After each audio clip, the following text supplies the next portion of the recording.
Bahalag maglalis mo diri sa social media kay tungod kay nag-upload ko diri kaning mga politiko o nang dili na ko mag-upload og mga politiko kay daghan ni nasuko sa kuha.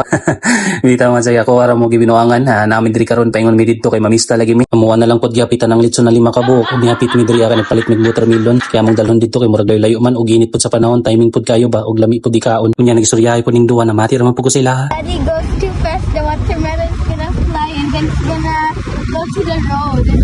Unya yung hunong na pud ko video sila kay basig magdugo akong ilong.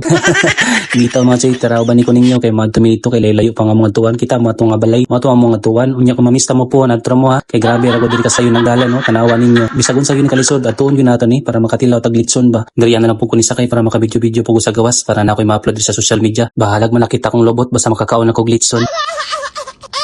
Tuod morning agihan sa kahon pa ni ug mautong balay tumoy kayo. Unya pag-abot na mo diri kay lamisahan naman mi og gumba ug basoy ug nailitson na 5 ka buok. Mao na diya sa lamisa grabe kalami ug kaning akong uban tuod basig natingala mo kung kinsa ni sa side ni sa akong asawa kay ang iyang mama ug papa niya o papa niya ug kay iyang mama ug iyang auntie or uncle iyang mama. So unsaon na pagsabot bitaw ba mga anta ninyo na diri wagi ko nagpagansi sila ha kay gusto gyud ko mukaon og litson kay lami-lami gyud ni bitadahan ug labi na ning dughan lami gyud ning kaunon basta naibugok gamay.